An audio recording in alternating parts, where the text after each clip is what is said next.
राजेश्वरी की खूबसूरती देखकर तांत्रिक उस पर मोहित हो जाता है। राजेश्वरी के साथ बुरा करने के लिए वो अपने मंत्रों का इस्तेमाल करता है और उसे बेहोश कर देता है। लेकिन जैसे ही वो राजेश्वरी को छूता है तभी अचानक उसकी सारी ताकतें खत्म हो जाती है। अपनी शक्तियां वापस पाने के लिए वो गांव से बहुत दूर भाग जाता है। इस घटना के कुछ दिनों बाद राजेश्वरी को बुरी शक्तियां परेशान करने लगती है। उसे हर वक्त किसी की चीखने की आवाजें सुनाई देती है। एक दिन जब एक भिखारी उसके घर अनाज मांगने आता है, राजेश्वरी जैसे ही उसे चावल देती है, अचानक उन चावलों में खून आ जाता है। ये देखते ही भिखारी डरकर वहां से भाग जाता है। राजेश्वरी जानती थी कि वो बुरी शक्तियां उसे ज्यादा दिन तक जीवित नहीं रहने देंगी, लेकिन वो इन बातों को भुलाकर अपने कोख में पल रहे बच्चे के बारे में सोचती रहती थी। फिर कुछ दिनों बाद उसकी कोख से रेखा का जन्म होता है। बचपन से ही रेखा के पास भूतों को देखने की शक्ति होती है, पर वो अपनी शक्तियों का इस्तेमाल हमेशा लोगों की भलाई के लिए किया करती थी। एक दिन उसे शैलजा के पीछे एक चुड़ैल की आत्मा दिखाई देती है। रेखा ने इस चुड़ैल को पहली बार देखा था। उसे कुछ गड़बड़ लगता है। शाम को वो नोट्स देने का बहाना बनाकर शैलजा के घर जाती है। मौका पाकर वो शैलजा के पास जाती और कागज में रखी राख को फूंकने के लिए कहती है। फिर वो एक नींबू निकालती है और उसे शैलजा के आगे घुमाने लगती है। नींबू की शक्ति से ऐसी चुड़ैल अपने असली रूप में आ जाती है। ये देखकर रेखा वहां से निकलकर जाने लगती है, लेकिन जब वो रास्ते में उस कागज को खोलकर देखती है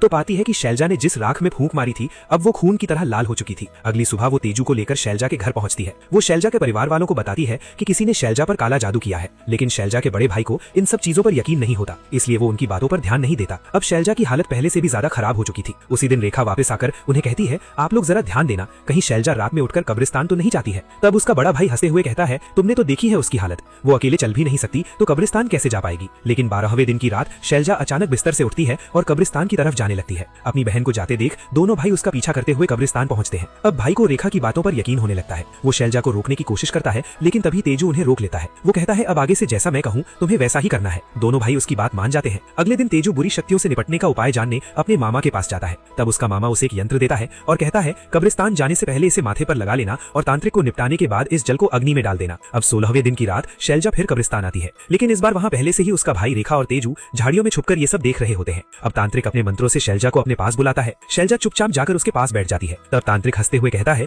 तेरी इस खूबसूरती को देखकर मैं पागल हो गया हूँ, आज मैं तेरी बलि देकर एक महान तांत्रिक बन जाऊंगा। इतना कहकर तांत्रिक शैलजा पर तंत्र क्रियाएं करने लगता है। वो शैलजा की बलि चढ़ने ही वाला होता है कि तभी रेखा उन्हें चौकन्ना कर देती है। जिसके बाद शैलजा का बड़ा भाई हथियार लेकर तांत्रिक को मारने के लिए आता है। वो उसे मारने ही वाला होता है, उसका हाथ पकड़ लेता है और जोर जोर से हंसने लगता है और तांत्रिक का काम तमाम कर देता है और अपने मामा के बताए उपाय से शैलजा को बचा लेते हैं। अगली सुबह शैलजा के परिवार वाले उसे लेकर मौलाना के पास जाते हैं। वे लोग मौलाना को फरिश्ता समझते हैं और उसे सोने की चेन उपहार में दे देते हैं, क्योंकि उन्हें लगता है शैलजा को उसी ने ठीक किया है। लेकिन वो लोग मौलाना की असली सच्चाई नहीं जानते थे। अब कई वर्षों के बाद तांत्रिक वापस उसी गांव में लौटता है जहां उसने राजेश्वरी पर काला जादू किया था। वो गांव वालों से राजेश्वरी के बारे में पूछता है, लेकिन कोई भी उसे सही जानकारी नहीं दे पाता। काफी पूछताछ के बाद एक महिला उसे बताती है कि राजेश्वरी ने एक बच्ची को जन्म दिया था, लेकिन उसी समय उसकी मृत्यु हो गई थी और वो लड़की इसी गांव के कॉलेज में पढ़ रही है। ये सुनकर तांत्रिक बहुत खुश होता है। वो कॉलेज जाने वाले रास्ते पर एक नींबू रखकर राजेश्वरी की बेटी के आने का इंतजार करने लगता है। कुछ देर बाद रेखा अपने क्लास फ्रेंड्स के साथ उसी रास्ते से कॉलेज जा रही होती है। तभी वो नींबू लुढ़कते हुए रेखा के आगे आ जाता है। अब रेखा जैसे ही उस नींबू पर अपना पैर रखती है, उसे दुष्ट शक्ति का आभास होता है। वो शक भरी निगाहों से तांत्रिक को देखने लगती है, पर वो तांत्रिक को बिना कुछ कहे वहां से जाने लगती है।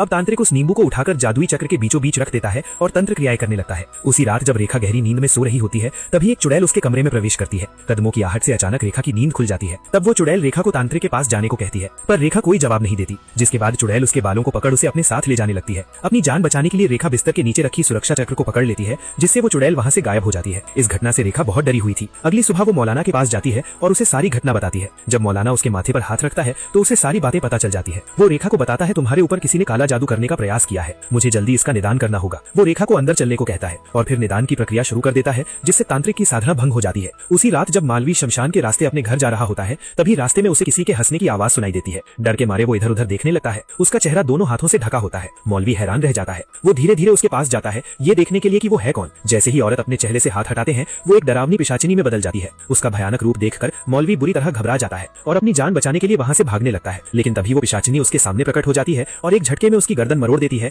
जिससे मौलवी की वहीं पर मौत हो जाती है। अगले दिन जब तेजू चाय पी रहा होता है, तभी शैलजा का भाई आकर तेजू को बताता है कि किसी ने मौलवी को मार डाला है। ये सुनते ही तेजू के पैरों तले जमीन खिसक जाती है, क्योंकि कुछ दिन पहले ही मौलवी ने रेखा को बुरी शक्तियों से बचाया था। तेजू तुरंत रेखा के पास जाता है और उसे ये सब बताता है। तब रेखा कहती है, गाँव में जो तांत्रिक देवी माँ की पूजा करता है, शायद उसी ने मौलवी को मारा होगा। ये सुनकर तेजू का खून खौल उठता है। वो गुस्से में तांत्रिक के पास पहुंचता है और पूछता है, तूने मौलवी को क्यों मारा। तांत्रिक मुस्कुराता है और कहता है, मैं किसी को नहीं जानता, मुझे तो बस रेखा चाहिए ताकि मैं उसकी बलि देकर एक महान तांत्रिक बन सकूं। तेजू गुस्से से आग बबूला हो जाता है। वो तांत्रिक को धमकी देता है, अगर रेखा को कुछ हुआ तो मैं तुझे जिंदा नहीं छोड़ूंगा। तभी तांत्रिक अपनी शक्ति से तेजू को हवा में लटका देता है और धमकाते हुए कहता है, रेखा से दूर रहो, इसी में तुम्हारी भलाई है। अब तेजू रेखा को तांत्रिक से बचाने के लिए पुजारी के पास जाता है। यहाँ पुजारी उसे बताते हैं कि रेखा को भूत प्रेत से छुटकारा दिलाने के लिए किसी ने शूद्र पूजा की है। लेकिन अब सवाल ये है, तेजू के अलावा रेखा के इतने करीब कोई नहीं था, तो फिर ये शूद्र पूजा कौन कर रहा है। इसी बात का पता लगाने के लिए तेजू रात को शमशान जाता है, लेकिन यहाँ वो देखता है कि